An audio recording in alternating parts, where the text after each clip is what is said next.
اور اس چیز کو پسند فرماتے ہیں۔ تو پتہ چلا ظاہراً اگر آدمی اچھا صاف ستھرا رہتا ہے تو اس کا یہ مطلب نہیں ہے کہ اس کا دل جو ہے وہ اللہ کی محبت سے خالی ہے، نہیں، بلکہ ظاہراً گندے ہو کر کے رہنے کو آپ صلی اللہ علیہ وسلم نے ناپسند فرمایا۔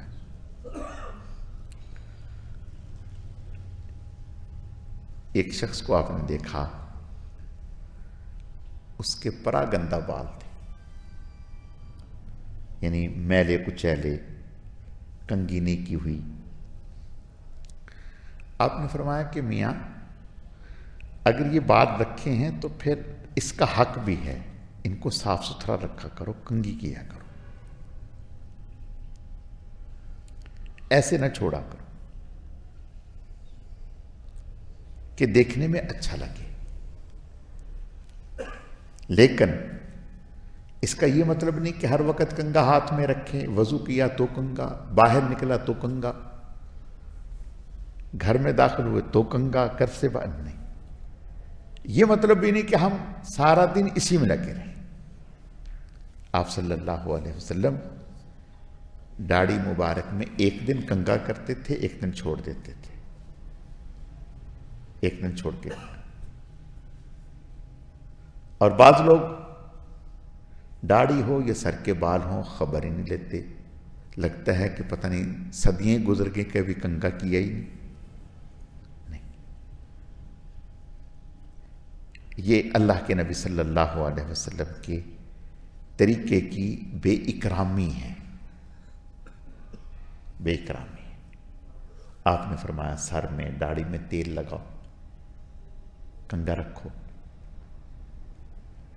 ہر چیز اعتدال کے ساتھ، بے اعتدالی نہیں،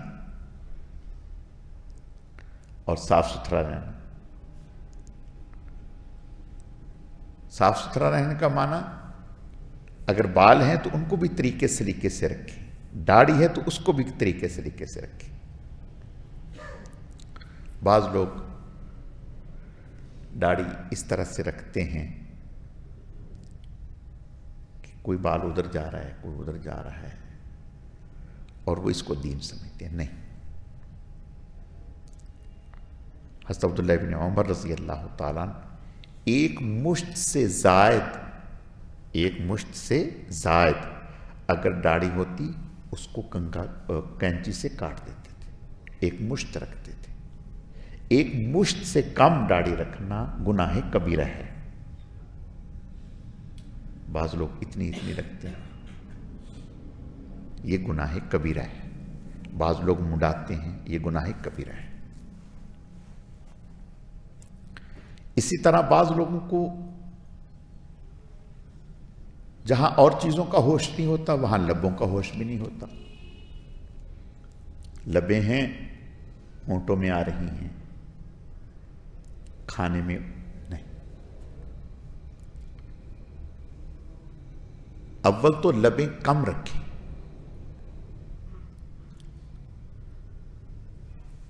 اس کو کاٹ کے کم سے کم رکھیں۔ آپ صلی اللہ علیہ وسلم نے ارشاد فرمایا کہ مجھے میرے اللہ نے داڑھی بڑھانے اور لبیں کم کرنے کا حکم دیا ہے، اور اگر رکھنی ہی ہیں تو اتنا ضرور رکھیں کہ یہ جو ہونٹ ہیں، یہ ہمارے ہونٹ یہ ظاہر ہوں، اس سے نیچے نہیں آنی چاہیے۔ ایک صحابی آپ صلی اللہ علیہ وسلم نے ان کا نام لے کر کے فرمایا، میرے ذہن سے ان کا نام نکل گیا، آپ نے فرمایا ہے کہ وہ آدمی تو بہت اچھا ہے اگر دو کام کر لے۔ آپ نے فرمایا آدمی بہت اچھا ہے اگر دو کام کر لے۔ ایک آپ نے فرمایا کہ اپنی لنگی کو ٹخنوں سے اوپر کرے، لنگی کو ٹخنوں سے اوپر کرے، وہ نیچے ہوتی ہے، اور دوسرا فرمایا اپنی لبوں کو ٹھیک کرے۔ اسی وقت اس صحابی کو جب پتہ چلا، فوراً انہوں نے اپنی لنگی جو ہے وہ ٹخنوں سے اوپر کر لی اور اپنی لبیں درست کر لی۔ تو میرے عزیزو بعض لوگوں کے ناک کے اندر کے بال وہ باہر آ رہے ہوتے، ہوش نہیں. ہر چیز کا ہوش ہے، اس کا کیوں ہوش نہیں بھائی؟ بعض لوگ مسجد میں آتے ہیں تو ان کے موزوں سے ایسی بدبو اٹھ رہی ہوتی ہے کہ قریب کھڑے ہو کر کے نماز پڑھنا مشکل ہو جاتا ہے. بعض لوگ شرٹ اوپر ایسی پہنی ہوتی ہے اس سے تعفن بدبو آ رہی ہوتی ہے. ایسے لباس میں نماز پڑھنا مکروہ تحریمی ہے. آپ ایسا لباس پہن کر کے شادی میں جاتے ہیں؟ نہیں. تو اللہ کے گھر میں کیوں آتے ہیں؟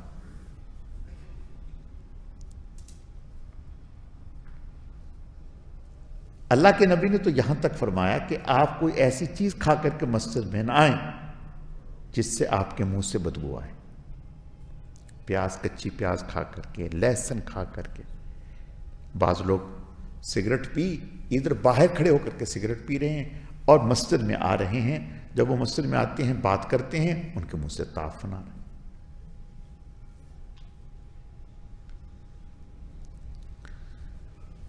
یہ پورا کا پورا ہمارا دین ہے. یہ پورا کا پورا ہمارا دین ہے. اللہ کے نبی صلی اللہ علیہ وسلم خوشبو استعمال فرماتے تھے. روزانہ آپ صلی اللہ علیہ وسلم جب تہجد کے لیے اٹھتے آپ کے سرہانے کے نیچے مسواک ہوتی تھی. سرہانے کے نیچے مسواک ہوتی تھی. آپ صلی اللہ علیہ وسلم جب نیند سے اٹھے تو اٹھتے کے ساتھ ہی آپ صلی اللہ علیہ وسلم یہ دعا فرماتے، الحمدللہ الذی احیانا بعد ما اماتنا والیہ النشور، اور اپنے چہرے پر ہاتھ پھیر لیتے.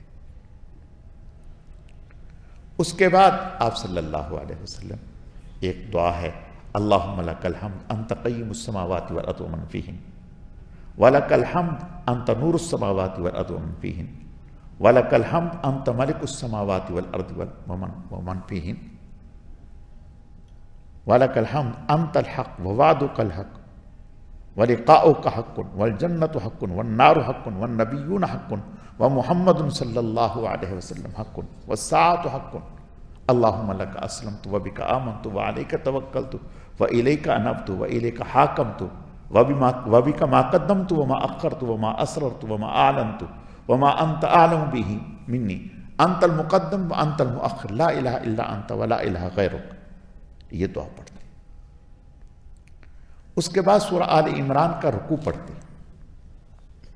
زبانی، پھر 10 مرتبہ سبحان اللہ، 10 مرتبہ الحمدللہ، 10 مرتبہ اللہ اکبر، 10 مرتبہ لا الہ الا اللہ، 10 مرتبہ استغفر اللہ، 10 مرتبہ سبحان الملک القدوس، 10 مرتبہ اللہم انی اعوذ بک من ضیق الدنیا و ضیق یوم القیامہ.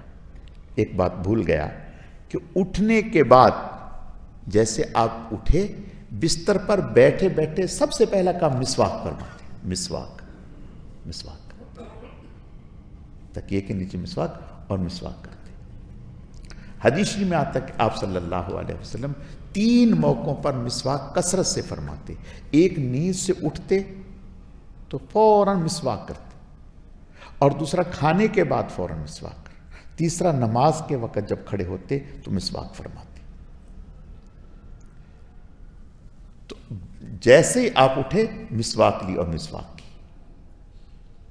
اس کے بعد آپ صلی اللہ علیہ وسلم وضو استنجے کے لیے جاتے، وضو استنجے سے فارغ ہو کر کے پھر خوشبو لگاتے. اور اس قدر خوشبو آپ سے آتی، صحابی فرماتے ہیں کہ ایک صحابی فرماتے ہیں کہ آپ صلی اللہ علیہ وسلم میرے چہرے پر ہاتھ پھیرا تو یوں لگا جیسے خوشبو کے ڈبے سے ہاتھ نکالا ہو. آپ صلی اللہ علیہ وسلم صحابہ کرام رضوان اللہ علیہم اجمعین فرماتے ہیں کہ آپ صلی اللہ علیہ وسلم سے اس قدر خوشبو آتی تھی کہ جس راستے سے گزر جاتے تھے ہمیں پتہ چل جاتا تھا کہ اس راستے سے رسول اللہ صلی اللہ علیہ وسلم گزرے. آپ بدبو والی چیزوں کو سخت ناپسند فرماتے، خوشبو کا استعمال کرتے، اور ہمیں بھی خوشبو استعمال کرنی چاہیے. دیکھو ایک بات، بعض لوگوں کو طبائع اپنی اپنی ہوتی ہیں. بعض لوگ تو ماشاءاللہ مضبوط لوگ ہوتے ہیں، وہ جیسی مرضی خوشبو استعمال کر لیں، کوئی پرواہ نہیں. اور بعض لوگ ایسے ہوتے ہیں جن کی طبیعت ایسی ہوتی ہے کہ وہ ایک مخصوص خوشبوئیں ہوتی ہیں جو وہ استعمال کریں تو ٹھیک ہے، اگر کوئی اور کریں گے تو ان کو نزلہ زکام ہو جاتا ہے. سمجھ میں بات آ رہی؟ اور بعض لوگوں پہ جنون ہوتا ہے، وہ انہوں نے دوسروں کو خوشبو لگانی ہے، بھلے ان کو نزلہ ہو، بھلے ان کو زکام ہو، بھلے وہ لگا کے آئے ہوئے ہوں، وہ کہیں نہیں ہم نے تو اپنی لگانی ہے. ایسا نہیں کرنا چاہیے. خوشبو نکال کے دوسرے کے سامنے کر دینی چاہیے اور کہنا چاہیے کہ اگر آپ کی طبیعت چاہے آپ کو یہ سوٹ کرے تو لگا لیں، نہیں تو ٹھیک ہے. وہ اگر کہے میں لگا کے آیا ہوں تو ٹھیک ہے، اور ہم نکالیں گے، ایک ایک کو لگائیں گے، ایک ایک کو لگائیں گے. اچھی بات ہے، خوشبو لگانی چاہیے، لیکن ہر ایک کا اپنا مزاج ہے، ہر ایک کی اپنی طبیعت ہے. مثال کے طور پر ہم کہتے ہیں کہ ہم تو ڈسپلین کھاتے ہیں تو سب کو ڈسپلین کھلائیں گے. جو جس طبیعت کا ہے اس کو اس طبیعت سے خوشبو لگا لینی چاہیے. بعض ہلکی خوشبو لگاتے ہیں، بعض تیز خوشبو لگاتے ہیں، لیکن بہرحال خوشبو استعمال کرنی چاہیے، سنت ہے، اس کا اجر و ثواب ہے.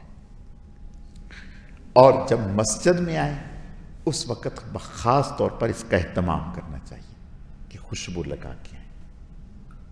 اور اس بات کا بھی اہتمام کرنا چاہیے کہ مسجد جب ہم جائیں تو لباس ہمارا کیسا ہو. میں بہت دفعہ اس بات پہ کہتا ہوں، لوگ مسجد کو نہ جانے کیا سمجھتے ہیں. بعض دفعہ سونے والا لباس جو ہوتا ہے وہ پہن کے مسجد میں آ جاتے ہیں، اس سے سخت تکلیف ہوتی ہے. انہیں یہ احساس ہی نہیں کہ ہم کہاں جا رہے ہیں.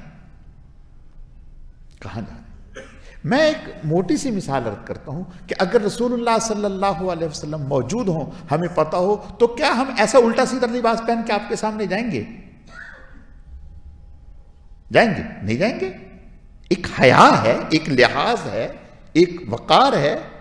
صدر وزیر اعظم بیٹھے ہو تو آپ 10 دفعہ اپنے آپ کو سیٹ کرتے ہیں، شیشے کے سامنے جاتے ہیں اور اپنی کوٹ کو سیٹ کرتے ہیں، اپنی قمیض کو سیٹ کرتے ہیں، بالوں کو دیکھتے ہیں. تو وہ تو صدر ہی ہے نا، انسان ہی ہے. اگر اس کا ایک لحاظ ہے تو اللہ کا بھی تو ایک لحاظ ہے. خذوا زینتکم عند المسجد. اللہ فرماتے ہیں کہ جب مسجد میں آؤ تو اس کا ایک پورا وہ بنا کے آؤ، طریقہ سلیقہ ڈھنگ. بعض لوگ کپڑے تو صاف ستھرے ہوں گے، ٹوپی اتنی میلی ہوگی لگتا ہے کہ عید بقرعید پہ ہی دھوتے ہوں گے.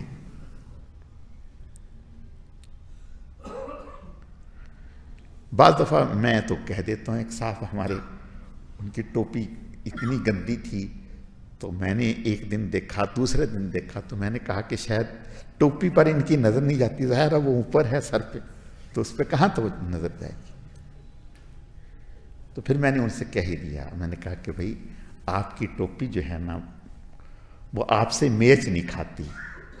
آپ کا رنگ صاف ہے، ٹوپی کا رنگ جو ہے اچھا جی کل سے. پھر اگلے دن وہ خیر ہے، ماشاءاللہ ٹوپی ہے دھلی ہوئی، دل خوش ہو گیا. تو بھائی یہ چیزیں ہمارے دین کا حصہ ہیں. اسی طرح ناخن نہیں کاٹتے ہم لوگ. انگلیوں کے ناخن تو پھر بھی پاؤں کے نہیں کاٹتے. اب سب کی توجہ گئی ہوگی اپنے پاؤں کے ناخنوں پر. سب کی توجہ گئی ہوگی پاؤں کے ناخنوں پر. چھپانے کی کوشش کر رہے ہوں گے کہ نظر نہ پڑ جائے. نہیں، 8ویں دن 15ویں دن کاٹنے چاہیے اور جمعے کے دن کاٹیں. دیکھیں میں سمجھانے کے لیے عرض کر رہا ہوں، یہ اللہ ہی کے کرم سے، اس میں انسان کا کمال نہیں ہے. ایک تو کوشش ہوتی ہے میں جب ناخن کاٹتا ہوں باوضو ہوتا ہوں، اور دوسرا جب ناخن کاٹنے لگتا ہوں تو دل میں یہ نیت کرتا ہوں اور ارادہ کرتا ہوں یا اللہ پاک آپ کے نبی کا یہ طریقہ ہے، اور جمعے کے دن اللہ کے نبی کی تعلیمات ہیں، یا اللہ پاک میں آپ کے نبی صلی اللہ علیہ وسلم کے مبارک طریقے کو اپنانے کے لیے آج جمعے کے دن کاٹ رہا ہوں. بات سمجھ میں آ رہی؟ ورنہ تو یا اللہ پاک میں کسی دن بھی کاٹ سکتا تھا، لیکن بطور خاص جمعے کے دن آپ صلی اللہ علیہ وسلم کی تعلیمات ہیں اس لیے میں کاٹ رہا ہوں. جب داڑھی میں کنگھا کرتا ہوں تو نیت یہ کرتا ہوں یا اللہ پاک آپ صلی اللہ علیہ وسلم کا طریقہ ہے اس لیے میں داڑھی میں کنگھا کر رہا ہوں. تیل لگانا تو اس وقت یہ نیت کرتا ہوں یا اللہ پاک یہ آپ صلی اللہ علیہ وسلم کا طریقہ ہے اس لیے میں ایسا کر رہا ہوں. آئینہ دیکھتا ہوں تو نیت یہ کر لیتے ہیں یا اللہ پاک یہ آپ صلی اللہ علیہ وسلم کا طریقہ ہے، اور دعا پڑھ لیتے ہیں. جب وضو کرتا ہوں تو اس وقت وضو کرنے سے پہلے ایک لمحے کے لیے بیٹھ جاتا ہوں اور زبان سے یہ کہتا ہوں اے اللہ آپ بھی سچے ہیں، آپ کے نبی بھی سچے ہیں، نبی صلی اللہ علیہ وسلم کے ارشادات بھی سچے ہیں. آپ کے نبی صلی اللہ علیہ وسلم کا ارشاد ہے جب انسان وضو کرتا ہے تو اس کے وضو سے جو ہاتھ کے گناہ ہیں آپ وہ معاف فرما دیتے ہیں، جو جب کلی کرتا ہے تو منہ کے گناہ. اے اللہ میں اسی نیت اور اسی جذبے سے وضو کر رہا ہوں، اے اللہ اپنی رحمت سے اس وضو سے میرے ظاہر کے گناہ بھی معاف فرما، میرے باطن کے گناہ بھی معاف فرما. یہ نیت کر لیتا ہوں اور یہ ذہن میں سوچ کے وضو کر رہا ہوں کہ اب میں ہاتھ دھونے لگا ہوں تو اللہ پاک کے نبی نے سچ فرمایا کہ اللہ تعالیٰ وضو سے ہاتھوں کے، تو یقیناً میرے اللہ نے میرے ہاتھوں کے گناہ معاف کر دیے. اور پھر تو نیت کے بعد فوراً دعا بھی پڑھتا ہوں بسم اللہ والحمدللہ. اور حدیث میں آتا ہے جو آدمی یہ دعا پڑھ کے وضو کرے بسم اللہ والحمدللہ، جب تک وضو رہے گا فرشتے اس کی نیکیاں لکھتے ہی رہیں گے، لکھتے ہیں. اور پھر ساتھ یہ نیت کرتا ہوں یا اللہ پاک مجھے ویسے سنت کے مطابق وضو کرنے کی توفیق عطا فرما جیسے آپ صلی اللہ علیہ وسلم وضو کرتے تھے، اور پھر مجھے اس وضو پر وہی اجر و ثواب عطا فرما، وہی انوارات عطا فرما جو آپ صلی اللہ علیہ وسلم کو آپ عطا فرماتے تھے. اچھا بتاؤ بھئی اس کے جانے سے کیا خرچ ہوا؟ کچھ بھی نہیں. اور آپ چند دن اس نیت کے استحضار کے ساتھ وضو کر کے دیکھیں، آپ کے اندر کی کیفیت ہی کچھ اور ہوگی. بات سمجھ میں آ رہی؟ اور پھر اسی طرح جب آپ دعائیں پڑھیں، آپ صلی اللہ علیہ وسلم نے دعا سکھلائی اللہم اغفر لی ذنبی، اے اللہ میرے گناہوں کو معاف فرما، وسع لی فی داری، میرے گھر میں کشادگی وسعت پیدا فرما، مجھے کشادہ گھر نصیب فرما، وبارک لی فی رزقی، اے اللہ میرے رزق میں برکتیں عطا فرما. اس وقت یہ نیت ہے اے اللہ آپ کے نبی نے سچ فرمایا، یا اللہ اپنی کرم سے اس دعا کی برکت سے رزق میں بھی برکت عطا فرما، گھر میں کشادہ نصیب فرما اور گناہ بھی معاف فرما. تو کچھ جا رہا ہے بھی. اور اسی طرح آپ نے ارشاد فرمایا جب گھر میں داخل ہوں تو اس گھر میں داخل ہونے سے پہلے گھر میں دیکھیں اللہ کا بہت ہی انعام ہے، میں یہ سمجھانے کے لیے عرض کروں، اللہ کا بہت ہی بڑا انعام ہے. گھر میں داخل ہونے سے پہلے 1 منٹ کے لیے رک جاتا ہوں اور رک کر کہ میں یہ سوچتا ہوں کہ مجھے کچھ پتہ نہیں اب گھر میں جاؤں گا تو مجھے کیا سننے کو ملے، کیا سننے کو ملے، اچھی بات سننے کو ملے، بری بات سننے کو ملے، کوئی اچھی خبر سننے کو ملے، کوئی خدا نخواستہ ناگہانی کوئی پریشانی کوئی بات سننے کو ملے، تو اللہ کے نبی نے دعا فرمائی، اللہم انی اسألک خیر المولج و خیر المخرج، بسم اللہ ولجنا و بسم اللہ خرجنا وعلی اللہ ربنا توکلنا. اور یہ دعا پڑھ کے، یا اللہ جب میں گھر جاؤں تو مجھے گھر میں اچھا ماحول ملے، اچھی باتیں سننے کو ملے، اچھی باتیں دیکھنے کو ملیں. اور پھر دعا پڑھ کے داخل ہوئے، سب سے پہلے سلام کیا، اور سلام کرنے کے بعد درود شریف پڑھا، درود شریف پڑھنے کے بعد سورہ اخلاص پڑھی. اس کی برکت سے اللہ اتنا رزق کشادہ کر دیتے ہیں.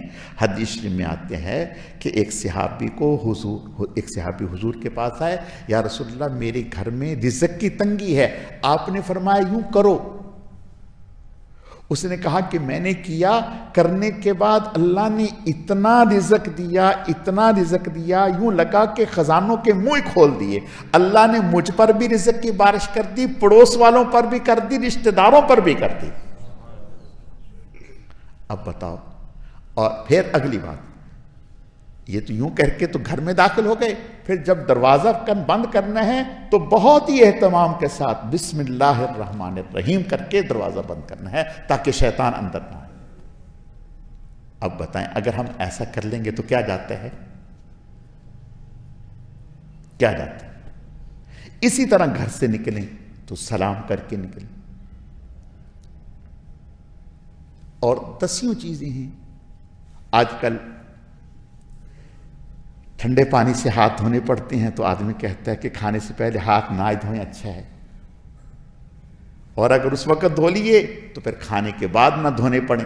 نہیں، حدیث میں آتا ہے جو کھانے سے پہلے بھی ہاتھ دھوئے اور کھانے کے بعد بھی ہاتھ دھوئے، کھانا اللہ کا نام لے کے شروع کرے اور اس کے بعد دعا پڑھے اور ہاتھ دھوئے، اللہ رزق میں کشادگی پیدا فرما دیتے ہیں، رزق میں برکت دیتے ہیں. اور ایک دعا ہے، الحمدللہ الذی ورزقنی من غیر حول منی ولا قوہ. اگر کھانے کے بعد یہ دعا پڑھ لیں تو فرمایا اللہ پہلے تمام گناہوں کو معاف فرما دیتے ہیں. میرے عزیزو، عرض کرنے کی ساری باتیں اس لیے عرض کر رہا ہوں کہ اللہ کا قرب اگر پانا ہے تو بھلے نفل آپ نہ زیادہ پڑھیں، کوئی اور کام زیادہ نہ کریں، بس حضور صلی اللہ علیہ وسلم کے طریقوں کو اختیار کرتے چلے جائیں. اور علماء نے لکھا کہ یہ جو وقتاً فوقتاً کی دعائیں ہیں، یہ جو دعائیں مختلف اوقات کی دعائیں ہیں، اگر ان دعاؤں کو کوئی آدمی پڑھتا رہتا ہے تو ایسے ہے جیسے صبح و شام رات دن مستقل اللہ کے ذکر میں لگا ہوا ہے، اللہ کے ذکر میں لگا ہوا. تو بھائی آپ سے بھی درخواست ہے، پہلی درخواست تو یہ ہے کہ جن کی داڑھی پوری نہیں ہے وہ داڑھی پوری کریں. پہلی درخواست تو یہ ہے جن کی داڑھی پوری نہیں ہے وہ داڑھی پوری کریں. اور دوسری درخواست یہ ہے اپنے آپ کو صاف ستھرا رکھا کریں، ٹوپی بھی صاف ستھری رکھیں، موزے بھی صاف ستھرے رکھیں، اپنی بنیان بھی صاف ستھری رکھیں. لباس صاف ستھرا ہونے کا معنی سر سے پاؤں تک لباس ہمارا صاف ستھرا ہو. اور اپنے ناک کے بالوں کی خبر لیتے رہیں، ناخنوں کی خبر لیتے رہیں. ناخن کاٹیں اور ہر جمعے کے دن کاٹیں. حجامت تو کسی دن بھی کر سکتے ہیں لیکن جمعے کے دن کریں، ثواب زیادہ ہے. جمعے کے دن خوشبو لگائیں تو یہ پہلے ایک لمحے کے لیے سوچ لیں کہ خوشبو نہ لگاؤں، نہا تو لیا، بدبو تو نہیں آ رہی، پھر لگائیں اس نیت سے اے اللہ آپ کے نبی کا طریقہ ہے کہ جمعے کے دن خوشبو لگائیں، میں اس نیت سے خوشبو لگا رہا ہوں. تو میرے عزیزو آپ دیکھیں اتنا اجر ہوگا، اتنا اجر ہوگا۔ ہمارے بڑوں نے لکھا ہے کہ اگر ایک آدمی ساری رات نفل پڑھتا رہے، ایک آدمی ایک کام سنت کے مطابق کر لے، جس نے ایک کام سنت کے مطابق کیا ہے، یہ ساری رات نفل پڑھنے والے سے آگے نکل جائے گا۔ حضرت مجدد الفسانی رحمت اللہ علیہ، ان کے بارے میں آتا ہے، وہ فرماتے ہیں کہ میں نے علوم حاصل کیے، اتنے علوم حاصل کیے، اتنے علوم حاصل کیے بہت، اور پھر چاروں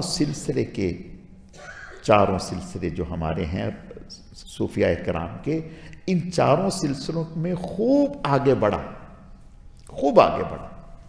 اور فرماتے ہیں کہ پھر آخر میں آ کر مجھ پر جو بات اللہ تعالیٰ کی طرف سے کھلی وہ یہ کہ حضور کے طریقے اور سنتوں سے جو آدمی آگے بڑھ سکتا ہے وہ کوئی اور طریقہ ہے ہی نہیں، کوئی اور طریقہ ہے ہی۔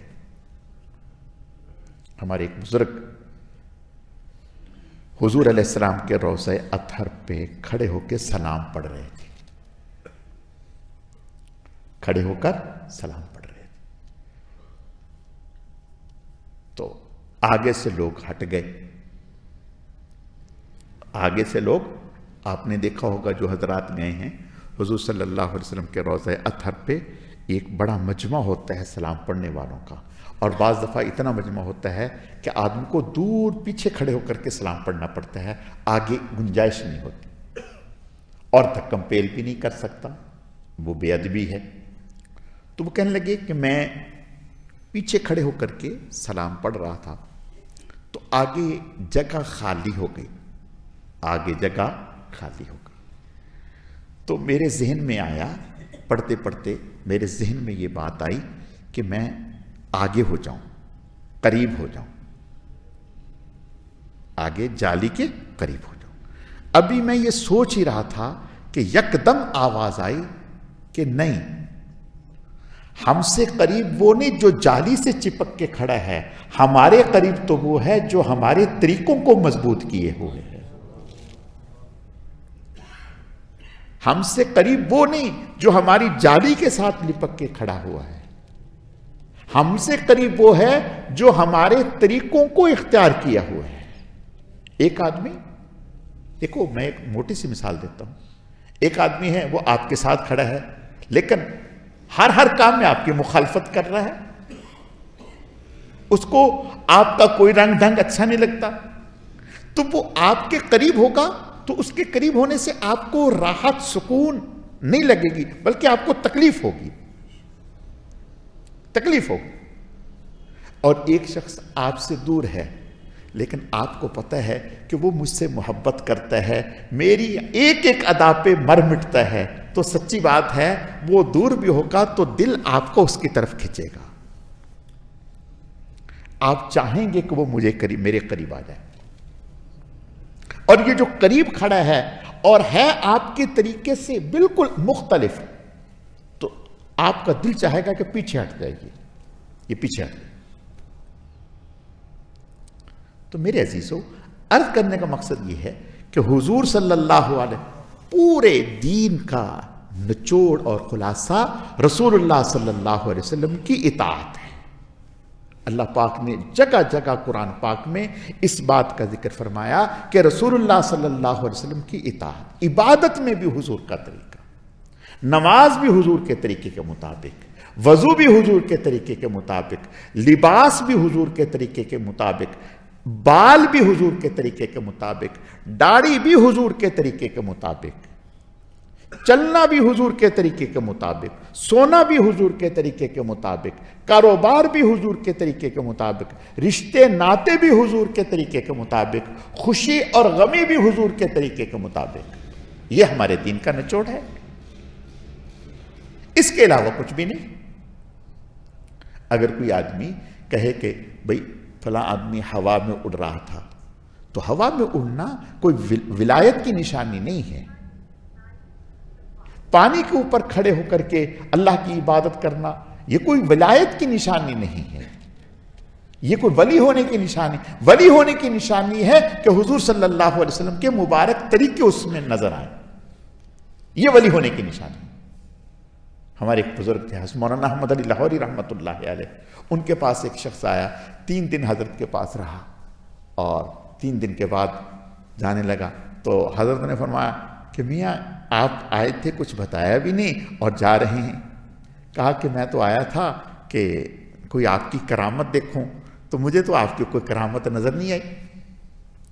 حضرت نے فرمایا کیسی کرامت دیکھنا چاہ رہے تھے؟ کیسی کرامت دیکھنا چاہ رہے تھے؟ اگر کوئی ایسا دیکھنا چاہ رہے تھے کہ میں ہوا میں اڑوں، یا کوئی اور ایسا دیکھنا چاہتا پھونک مار کے چولہے لوگوں کے بند کر دوں، تو فرمایا کہ نہیں یار، یہ میرے اندر نہیں ہے۔ ہاں تم یہ بتاؤ کہ 3 دن میں آپ نے کوئی میرا عمل سنت کے خلاف دیکھا؟ کہنے لگا نہیں، یہ تو نہیں دیکھا۔ فرمایا جاؤ پھر، اس سے بڑی میرے پاس کوئی کرامت نہیں، اس سے بڑی میرے پاس کوئی کرامت نہیں۔ بس اتنی ہی درخواست ہے کہ ہم اپنا جائزہ لیتے رہیں، اپنا جائزہ لیتے رہیں، اپنی عبادات کا جائزہ لیتے رہیں، اپنے لباس کا، اپنے اخلاق کا، اپنے معاملات کا، اپنے والدین کے ساتھ، اپنے رشتہ داروں کے ساتھ، اپنے پڑوس والوں کے ساتھ، اپنے دوستوں کے ساتھ چلنے میں ہماری نظر کہاں ہوتی ہے؟ بات کرنے میں بے احتیاطی تو نہیں ہوتی، بات کرنے میں کسی کی غیبت تو نہیں نکلتی، بات کرنے میں کسی کو گالی تو نہیں دیتے، بات کرنے میں لہجہ ہمارا تلخ تو نہیں ہوتا۔ یہ چیزیں دیکھتے رہیں، یعنی آئینہ ہمارے سامنے حضور ہیں، حضور علیہ السلام والے آئینے میں اپنے آپ کو دیکھ کر سنوارتے جائیں تو آپ عاشق رسول ہیں۔ اور جو حضور صلی اللہ علیہ وسلم کے والے آئینے میں اپنے آپ کو نہیں دیکھ رہا، اس نے کوئی اور آئینہ تیار کر رکھا ہے جس کے رنگ ڈھنگ کو اپنائے ہوئے ہے، تو پھر وہ ولی نہیں، عاشق نہیں، کوئی اور ہی ہے۔ بس ولی اس کا نام ہے کہ رسول اللہ صلی اللہ علیہ وسلم کی ایک ایک ادا اس میں جھلکتی ہوئی نظر آئے۔ صحابہ کرام رضوان اللہ علیہم اجمعین، ان کا رہنا سادہ، ان کی غذا سادہ، ان کا لباس سادہ، ان کی گفتگو سادہ، ان کی بات سادی، ان کا بیان سادہ، لیکن نور اتنا تھا، انوارات اتنے تھے کہ کہیں سے کوئی صحابی جا رہا ہوتا تو لوگ دیکھ کر کے کلمہ پڑھ لیتے تھے کہ جب محمد الرسول اللہ کے غلاموں کا یہ حال ہے تو آقا کا کیا حال ہوگا، جب غلاموں کا یہ حال ہے تو آقا کا کیا حال ہوگا۔ تو میرے عزیزو، بات اتنی سی ہے کہ ہماری باتوں سے بات نہیں بنے گی، ہمارے کپڑوں سے بات نہیں بنے گی، بس اپنے آپ کو سنت کے مطابق ڈھالتے چلے جائیں، ظاہر بھی، باطن بھی، صورت بھی، سیرت بھی، اخلاق بھی، معاملات بھی، لین دین بھی۔ انشاءاللہ پھر آپ دیکھیں کس قدر اللہ آپ کے باطن کو نور سے بھر دیں گے انشاءاللہ۔ اللہ کے فضل و کرم سے پھر وہ وقت دور نہیں آئے گا کہ آپ چلتے پھرتے ہر وقت اللہ آپ کے دل میں اترے ہوئے ہوں گے۔ پھر ذہن میں یہ بات ہوگی، میرا یہ قدم اٹھانا، میری یہ گفتگو، میرا یہ انداز، میرا یہ معاملہ، میرا یہ یہاں رکنا، میرا یہاں کھڑا ہونا، میری یہاں گاڑی کھڑی کرنا، ایسا تو نہیں جو اللہ اور اس کے رسول کو ناراض کرنے والا ہو۔ پھر ہر لمحے میں اللہ تعالیٰ کی معیت نصیب ہو جائے گی، تعلق نصیب ہو جائے گا، اور یہی ہم چاہتے ہیں۔ اللہ پاک اپنے کرم سے ہم سب کو اپنے نیک اور محبوب بندوں میں شامل فرمائے، حضور صلی اللہ علیہ وسلم کا کامل اسوہ ہمیں نصیب فرمائے، اور ظاہر و باطن کے اعتبار سے آپ صلی اللہ علیہ وسلم کی صورت و سیرت کو اللہ اختیار کرنے کی توفیق عطا فرمائے۔